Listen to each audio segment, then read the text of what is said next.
یہ امام پرہاروی کی کتاب جو نبراس ہے، یہ کوٹ ادو کے علاقے میں ان کا مزار ہے۔ انہوں نے اپنے عہد میں جوانی میں فوت ہو گئے تھے، مگر ان کی عربی کتابیں عرب ملکوں میں بھی پڑھائی جاتی ہیں، کوٹ ادو، مظفر آباد۔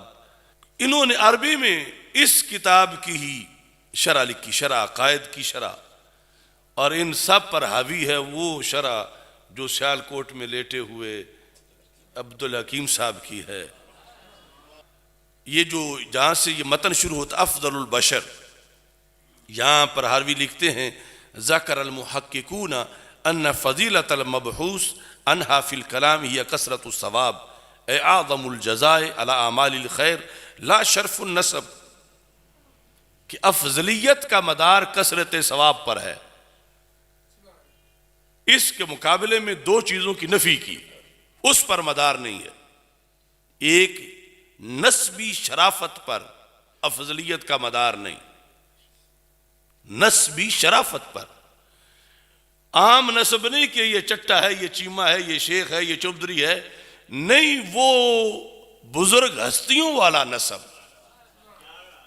اس کے مقابلے میں بھی کہا کہ اس نسب کے شرف پر بھی افضلیت کا مدار نہیں، ایک اس پر مدار نہیں، دوسرا کہ ظاہری طور پر بندگی کون زیادہ کرتا ہے، اس پر بھی نہیں۔ مدار یہ ہے کہ اللہ کے ہاں ثواب کس کا زیادہ ہے۔ یہ بات بھی جلد ہضم نہیں ہوگی، سوچنی پڑے گی، اور انہوں نے پھر اس کی مثال دی۔ فرمایا کہ مثال کے طور پر وَإِلَّا لَازِمَ أَن يَكُونَ وَلَدُ النَّبِيِّ صلی اللہ علیہ وسلم افضل من النبی الذی لیس ابوہ نبیا، کہ اگر لونا شرف نسب کی بنیاد پر افضلیت، تو پھر جو بندہ کسی نبی کا بیٹا ہے، ولد النبی ہے لیکن خود نبی نہیں، بیٹا اللہ کے نبی کا ہے، تو اس کی نسبی شرف تو کمال درجے کی کہ نبی کا فرزند ہے۔ تو پھر اگر نبی کے یعنی شرف نسب کو فضیلت کا مدار، افضلیت کا مدار، فضیلت تو ہے ہی، افضلیت کا مدار اگر شرف نسب کو بنایا جائے، تو امام عبدالعزیز پرہاروی نے کہا، جو آپ کا ذہن بھی اس بات کو مانے گا، کہ پھر وہ جو کسی نبی کا بیٹا ہو، خود نبی نہ ہو لیکن وہ افضل ہو اس سے جو نبی تو ہے مگر بیٹا نبی کا نہیں ہے۔ یعنی ایک ہستی خود نبی ہے مگر وہ ہستی کسی نبی کا بیٹا نہیں، وہ کسی نبی کے بیٹے نہیں، خود نبی ہیں۔ ایک طرف وہ رکھو، اور دوسری طرف ایک ہے غیر نبی لیکن بیٹا نبی کا ہے، تو جو نبی کا بیٹا ہو شرف نسب کا تو اس کا اونچا ہے، اور جو خود نبی ہے لیکن بیٹا نبی کا، اس کی نسب کا شرف وہ نہیں جو نبی کے صاحبزادے کے نسب کا شرف ہے۔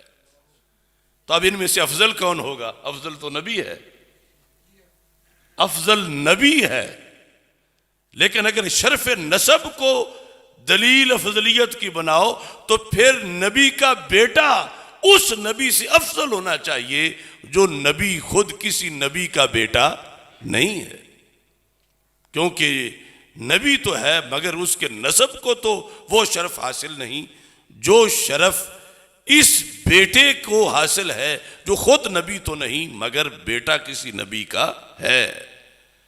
تو اس واسطے شریعت میں افضلیت کا مدار شرف نسب پر نہیں، ورنہ یہ لازم آگا کہ غیر نبی نبی سے افضل ہو جائے، اور غیر نبی کو نبی سے افضل ماننے سے کفر لازم آتا ہے۔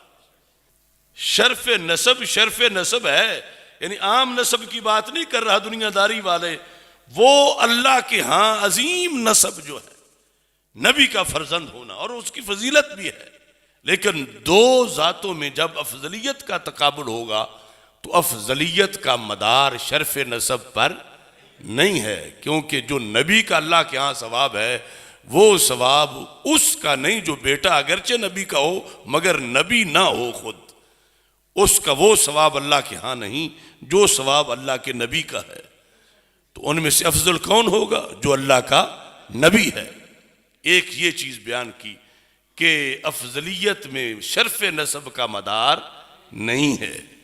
دوسرا، ظاہری طاعت کا مدار بھی نہیں ہے، چونکہ عمومی طور پر تو ہم ذہن میں یہی سمجھتے ہیں کہ جس نے نمازیں زیادہ پڑھی ہیں، مثال کے طور پر نفل بھی زیادہ پڑھے ہیں، چونکہ تارک تو نماز کی فرض کی دوسری ہستی بھی نہیں، ایک نے ظاہری جو اطاعت ہے، بندگی ہے، کثرت سے کی، تو یہ ہوگا کہ جس نے کثرت سے بندگی کی ہے پھر اس کا ثواب زیادہ ہوگا، پھر یہ افضل ہوگا۔ تو امام پرہروی نے کہا یہ بھی نہیں۔ کیوں؟ فرمایا اگر کوئی بطور فرض،